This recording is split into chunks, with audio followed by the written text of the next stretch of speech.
एक तो तुम देर से उठती हो और सुबह उठते ही मोबाइल उठा लोगी। रिया क्यों सुनाई नहीं दे रहा है? कान में तेल रख के बैठी हो कि बहरी हो गई हो? किससे पंचायत मार रही हो मुझे बताओ, किससे पंचायत मार रही हो? रिया कौन चिल्ला रहा है? अरे यार क्या बताएं, मेरी मम्मी है, सुबह उठते ही मम्मी शुरू हो जाती है और नॉन स्टॉप स्पीच मम्मी का चलता रहेगा, चुप होने का नाम ही नहीं लेती है। फोन रख रही हो कि नहीं? दिमाग थोड़ा ज्यादा खराब है क्या? घर में इतना काम पड़ा हुआ है, फोन पे परपंच कर रही है, बूढ़ी माँ परेशान हो रही है और यहाँ जवान जवान बच्चे बेड पे पसरे हुए हैं। क्या मम्मी तुम सुबह सुबह चिल्लाना शुरू कर देती हो? बड़ी हो गई हो, नहीं तो चुटिया खींच के तुमको मारते, समझ गई? मम्मी पागल हो गई है ना, मम्मी पागल है कि बेवजह मम्मी चिल्ला रही है। क्या को तनी भी तमीज नहीं है? तो साल में शादी हो जाएगा और ससुराल में जाके ऐसे अपना चरित्र दिखाना, ये कहेंगे कि माता पिता संस्कार ही नहीं दिए हैं। बताएं कि बच्चे ही उजट निकल जा रहे हैं तो माता पिता क्या करे? माता पिता क्या करे? पाल पोस के बड़ा कर दिए हैं, अब कितना संस्कार सिखाएं, कितना तमीज सिखाएं? अरे मम्मी तुम्हारी प्रॉब्लम क्या है बताओ ना।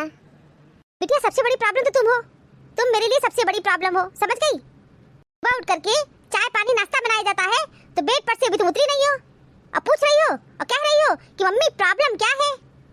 चाहती हो कि मम्मी किचन में जाके सारा काम करे, तुमको बस खाने को मिल जाए, अभी तुमको शर्म लाज है नहीं कि सुबह उठ करके कहीं मम्मी को चाय बना के दे दे? 8-9 बजे से पहले तुम उठोगी ही नहीं, नींद नहीं खुलती है। मम्मी रोज तो काम तुम करती हो, आज क्या हो गया है तुमको? बीपी का दवा खाई हो कि नहीं? हाँ बीपी का दवा खाए हैं, इसके बावजूद भी मेरा बीपी तुम्हारी वजह से बढ़ गया है। कई बार समझाए हैं कि बिटिया सुबह उठ जाया करो, सुबह उठ करके घर के काम धाम किया करो, लेकिन नहीं, उठने का नाम नहीं ले रही हो और कमरे में आके देख रही हूँ तो मोबाइल उठा के मोबाइल पर पंचायत मार रही हो। मम्मी समझा करो, मेरी फ्रेंड का फोन था। क्या मैं तुम्हें ही समझ रही हूँ और तुम्हारी फ्रेंड को क्या जरूरत है समझने का? क्योंकि उसके पास भी कोई काम धाम नहीं है और तुम्हारे पास भी कोई काम धाम नहीं है।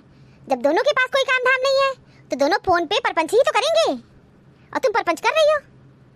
चिल्लाओ मत, बताओ क्या काम करना है? अरे महारानी बेड से उतरो आगे और किचन में जाओ, जाके चाय नाश्ता बनाओ, दोपहर का लंच भी बनाओगी, रात का डिनर भी बनाओगी। ओ मम्मी एक ही दिन इतना काम करवाओगी क्या? प्लीज मम्मी, सुबह का नाश्ता बना दे रही हो और दोपहर का लंच भी बना दूंगी, रात का डिनर मम्मी तुम बनाना। कुछ नहीं जानती हूँ, आज पूरा काम किचन का तुम करोगी, तुमको पता चलेगा ना कि मम्मी किस तरह मेहनत करती है। मम्मी मुझे बहुत अच्छी तरह पता है कि तुम बहुत मेहनती हो, मम्मी तुम बहुत मेहनत की हो। हाँ बेटा अब तुमको भी मेहनती बनना है तो बेड से उतरो और किचन में जाओ, नाश्ता बनाओ और चाय बनाओ, फिर दोपहर में मैं तुमको बताऊंगी कि लंच में क्या बनाना है। ठीक है मम्मी जा रही हूँ। चलो महारानी भला उतरी तो बेड से, बड़ा कष्ट हो रहा है ना बिटिया तुमको? नहीं मम्मी कष्ट नहीं हो रहा है, जा तो रही हो किचन में। भैया थोड़ा जल्दी जाओ किचन में। मम्मी जा तो रही हूँ, पीटी उषा नहीं हो जाऊंगी कि मिल्खा सिंह हो जाऊं। दीदी बहुत दिन बाद आ पा रही है। अरे क्या बताएं, घर की गृहस्थी से फुर्सत ही नहीं मिलता है। क्यों दीदी, अब तो आपकी बहू आ गई है और बिटिया भी है, आपको तो काम करना ही नहीं पड़ता होगा। नहीं बिमला मत पूछो, काम धाम करना पड़ता है बहुत, करे ना तो घर में कला कलेश मचा रहेगा। तुम तो जानती हो लाडो काम धाम करने में तो तेज है नहीं, उनके बाप खोपड़ी पे चढ़ाए हैं, बिटिया बिटिया कह के खोपड़ी पे चढ़ा दिए हैं। हम तो माँ हैं, बर्दाश्त कर ले रहे थे, लेकिन भौजाई नहीं बर्दाश्त करेंगी। आजकल की लड़कियां तुम सोचो कि किचन में काम करने लगेंगी ना तो ये भूल जाओ। अब बहू का सुख तो मेरी किस्मत में लिखा ही नहीं है, मेरी फूटी किस्मत है, सास बन के रो रही हो।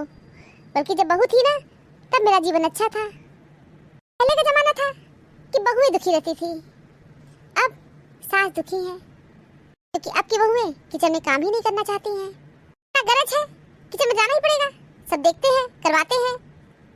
तो दीदी ये बताइए किचन में आप खाना बनाती है क्या? बिमला कभी दाल चढ़ा दिए, कभी सब्जी काट दिए, चावल बीन के रख देते हैं, धो के रख देते हैं, यही सब खुटर पटर कुछ न कुछ करती रहती हूँ। और ये सोच के भी कर देती हूँ कि चलो हाथ पर हिलता डुलता रहेगा तो सही ठीक रहेगा। और लाडो किचन में हेल्प नहीं करती है क्या भाभी के साथ? अरे मेरी बिटिया बहुत बड़ी कमीनी है, उसका तो नाम मत लो। बोली मम्मी हम काम नहीं करेंगे, साफ साफ कह दी मम्मी हम भाभी के साथ जाके किचन में हेल्प नहीं करेंगे। लाडो का जबान तो बहुत तेज चलता है, काम धाम में तो पीछे है, बोलने में नंबर 1। मेरी बिटिया मुझसे कह रही मम्मी भाभी तो यहाँ पे काम करने के लिए ही आई है ना, तो करने दो उनको। मुझे तो लगता है मेरी बिटिया जिस घर में जाएंगी ना सुबह जाएंगी शाम को चली आएंगी। मुझे तो नहीं लगता है कि मेरी बिटिया का ठिकान एक दिन भी ससुराल में लगेगा। कि दीदी आज नहीं तो कल बिटिया की शादी तो आपको करना ही पड़ेगा, ससुराल तो जाएंगी ही। अरे बिमला मेरा बस चले तो आज ही शादी कर दे, उनको ससुराल भेज दे। उनके पापा शादी में इतनी जल्दीबाजी नहीं करना चाहते हैं।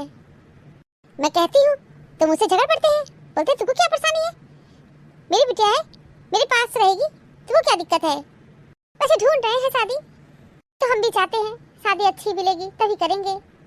शादी विवाह मजाक तो होता नहीं है और ना ही गुड्डी गुड़ियों का खेल है कि कोई भी फटीचर शादी मिले और हम अपनी बिटिया की शादी कर दें। जब तक मुझे अच्छी शादी नहीं मिलेगी तब तक मैं अपनी बिटिया की शादी बिल्कुल भी नहीं करूंगी। हाँ दीदी ये बिल्कुल सही बात है, अच्छी शादी करिएगा, शादी जीवन का बहुत अहम फैसला होता है। अपनी बिटिया को जरूर दिखा दीजिएगा, पसंद होगी तभी शादी करिएगा। हाँ बिमला मेरी बिटिया को लड़का अगर पसंद आएगा तभी मैं शादी करूंगी, अगर मेरी लाडो को लड़का नहीं पसंद आएगा तो मैं अपनी बिटिया की शादी कभी नहीं करूंगी। इतना इम्पोर्टेंट नहीं होता है, दोनों बच्चों का मेंटल लेवल एक होना चाहिए, दूसरे से आपस में विचार मिले। मैं भी सोच रही हूँ कोई अच्छी शादी मिलेगी तभी मैं अपनी बिटिया की शादी करूंगी। ठीक बात है दीदी, बिल्कुल आपकी सोच बहुत अच्छी है। लड़का लाडो को पसंद आएगा उसी शादी करिएगा। अच्छा दीदी ये बताइए जो हमारी सहेली आपके घर गई थी उनका लड़का आपको कैसा लगा। बिमला वो लड़का तुमको बहुत पसंद था, हमको बहुत पसंद था, पूरी तैयारी किए थे और तुम्हारी सहेली भी आई थी, उनके पति भी आए थे, उनका लड़का भी आया था। मेरी बिटिया थोड़ी हेल्थी तो है ही, लड़का बहुत ज्यादा पतला है। हम भी सोचे ठीक है पतला है तो क्या हुआ, मेरी बिटिया खिलाएगी पिलाएगी मोटा ताजा हो जाएगा। लेकिन दोनों बालकनी में जाके पता नहीं क्या बातचीत किए, समझ लो बालकनी में दोनों गए थे। मैं समोसा मंगाई थी और उसके साथ 2 तरह की चटनी थी। लड़का समोसा खा रहा था, मैं ऊपर चली गई बालकनी के पास, तो जानती हो मेरी बिटिया उससे क्या कह रही है, ये समोसा जल्दी ठूसो और जाओ यहाँ से। बातें तुमको समझ में नहीं आई लेकिन कुछ न कुछ बातें तो हुई होगी।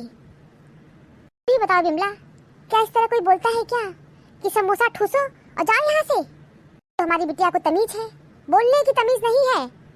पढ़ाई लिखाई कर लेने से सब कुछ नहीं हो जाता है, तमीज भी होनी चाहिए। लेकिन मेरी बिटिया 1 नंबर की बदतमीज है, उसे कोई तमीज ही नहीं है। मुझे खुद ही समझ में नहीं आ रहा है पता नहीं कहाँ मेरी बिटिया की शादी होगी। कभी कभी सोचती हूँ उसके लिए कोई लड़का बना भी है कि नहीं बना है। दीदी जोड़ी सबकी बनी होगी, सोचते रहिए शादी कोई न कोई लड़का तो मिल ही जाएगा और लाडू की शादी हो ही जाएगी। हो जाए तब ना, कब तो सोच रहे हैं कि मेरे भी घर में शहनाई बजे, लेकिन मेरी बिटिया शादी करना ही नहीं चाह रही है, हर शादी में कमी निकालेगी। ये बात तो सही है कि कोई भी शादी आपको परफेक्ट तो होगी नहीं, कहीं ना कहीं आपको कंप्रोमाइज तो करना ही पड़ेगा। तो सही कंप्रोमाइज तो करना ही पड़ेगा, सबके मन के अनुसार मिल जाए तो सारा जगत सुखी ना हो जाए। खैर छोड़ो, हम कब से अपना दुखड़ा लेके बैठ गए हैं, मेरी ही बातें कब से चल रही हैं।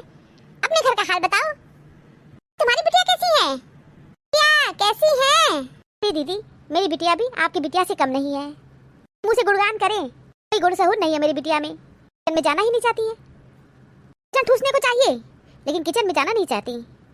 9 बजे सो के उठेंगी, सुबह समझ लीजिए इतना डांटे हैं बरबराए हैं तब जाके बेड से उतरी है। हम कह दिए कि देखो बिटिया आज का सारा काम तुम करोगी।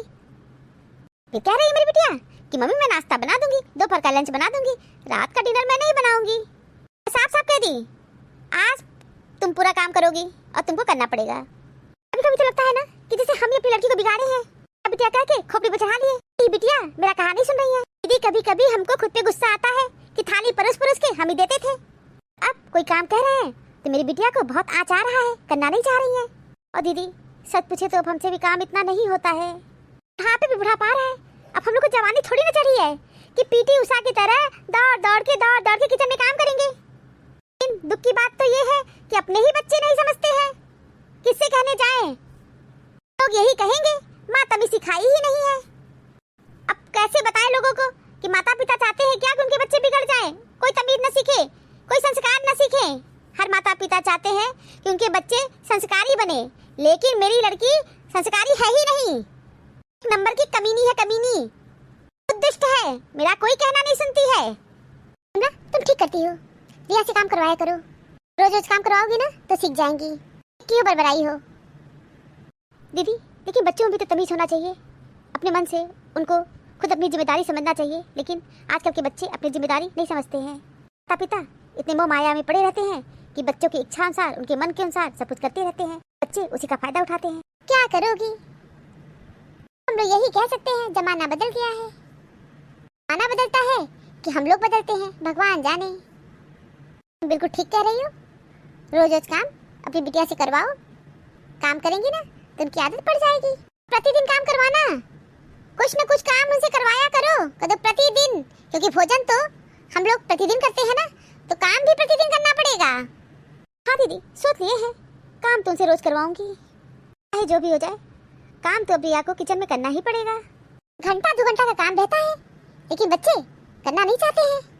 एक तो मोबाइल का ऐसा जमाना आ गया है कि काम करने से पहले 10 बार तो लोग मोबाइल देखते हैं। अरे दीदी, 10 बार नहीं, दिन भर में लोग 100-200 बार मोबाइल देखते होंगे खोल खोल के। सही कह रही हो, 100-200 बार तो हर लोग मोबाइल खोल खोल के देखते ही है। आजकल के बच्चों के लिए मोबाइल से बढ़ के कुछ भी नहीं है। सत्यानाश है मोबाइल का, पता नहीं कौन सा युग आ गया है, मोबाइल क्रांति। मुझे तो लगता है दीदी, इस मोबाइल से लोग बिगड़ रहे हैं। ऐसा नहीं है, मोबाइल से बहुत अच्छी अच्छी जानकारियां भी मिलती है। व्यक्ति के ऊपर निर्भर करता है कि वो अपने मोबाइल में क्या देख रहे हैं, क्या समझ रहे हैं, क्या जानना चाहते हैं। ये बात सही है, किसी चीज की अति नहीं करनी चाहिए। आजकल के बच्चे मोबाइल का अति ही कर रहे हैं। अति कर रहे हैं, जरूरत से ज्यादा। जरूरत से ज्यादा अति तो कर ही रहे हैं। मेरा बस ना, तो मोबाइल को लोढ़ा लेके कूच दे और चूर करके रख दे। अरे बिमला, ये सब मत करना। महंगे महंगे मोबाइल आते हैं, मोबाइल को लोढ़ा से चूर मत करना, नुकसान करोगी। तुम भी ना बहुत जल्दी गुस्से में हो जाती हो। बीपी का दवा समय समय पे खाती हो कि नहीं? दीदी, बीपी का दवा खाती हूँ रोज। हाँ, तो ज्यादा पारा मत गर्म किया करो, शांत रहा करो। खाली समय में बिटिया को समझाया करो कि बिटिया गुड़ सहूर सीख लो, तुमको भी ससुराल जाना है। में बहुत देर का काम नहीं होता है, घंटे 2 घंटे का काम होता है। सिस्टमैटिक तरीके से बच्चे करें तो काम बहुत जल्दी हो जाएगा। आंटी जी नमस्ते। खुश रहो बिटिया, कैसी हो? मैं ठीक हूँ आंटी जी, आप कैसी हो? मैं भी ठीक हूँ बिटिया। रिया, चाय तो बहुत अच्छी बनाई हो। थैंक यू आंटी जी। रिया, जो नाश्ता बनाई हो, जो आंटी के लिए भी ले आओ। रिया, बिटिया नाश्ता न लाओ, मेरी इच्छा नहीं है खाने की। दीदी, रिया के हाथ का खा के जाइए। जरूर खाऊंगी, आज तो नहीं खाऊंगी बिटिया। आज मुझे घर जाना है, क्योंकि वहाँ नहीं पहुँचूंगी ना तो बहुत प्रॉब्लम हो जाएगा। तो रिया, मेरा नाश्ता बाकी रहेगा, जिस दिन आऊंगी उसे मेरे लिए बना देना। हाँ आंटी जी, आप आइएगा, मैं आपके लिए स्पेशल नाश्ता बनाऊंगी। तो ठीक है रिया, मैं तुम्हारे हाथ का स्पेशल नाश्ता करने जरूर आऊंगी यहाँ पर। Most welcome. जो भी हो, चाय बहुत अच्छा बनाई हो। जब चाय इतनी अच्छी बनाई हो तो नाश्ता भी बहुत अच्छी बनाती होगी। दीदी, मैं अपनी तारीफ कैसे करूं? पहले आप मेरा नाश्ता कर लीजिएगा, फिर मुझे बताइएगा कि मेरा नाश्ता आपको कैसा लगा। तो ठीक है आंटी जी, मैं आपका वेट करूंगी। आप जिस दिन आइएगा बस फोन कॉल कर दीजिएगा। ठीक है बेटिया, मैं जरूर फोन कॉल कर दूंगी। बहुत सारी चीजें हमारे जीवन में बहुत अनमोल होती हैं, उन्हें हम कभी नहीं खरीद सकते। जैसे परिवार, ये हमारी जिंदगी का सबसे अहम हिस्सा होता है। परिवार के बिना हम कुछ भी नहीं है। एक परिवार बड़े बुजुर्गों, माता पिता और भाई बहनों से मिलकर पूरा होता है। ये सब वे रिश्ते होते हैं जिन्हें पैसे देकर खरीदा नहीं जा सकता। सच्चा मित्र, ये भी हम पैसे से कभी नहीं खरीद सकते।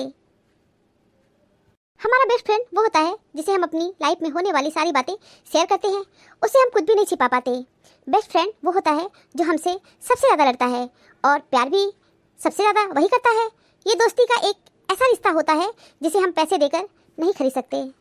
अगले एपिसोड में और भी कुछ अनमोल रिश्तों के बारे में बताऊंगी जिसे आप पैसे देके कभी नहीं खरीद सकते। Thank you for watching this video. Video अच्छी लगी हो तो लाइक और शेयर करना ना भूलें। चैनल को सब्सक्राइब नहीं किया है तो फटाफट सब्सक्राइब कीजिए। मिलते हैं अगले वीडियो में एक नई स्टोरी के साथ। तब तक आप लोग अपना बहुत ख्याल रखिएगा, हमेशा हंसते मुस्कुराते रहिए। आप सभी को बहुत बहुत धन्यवाद, बहुत बहुत धन्यवाद। तो प्लीज मेरे चैनल को सब्सक्राइब कीजिए। Thank you.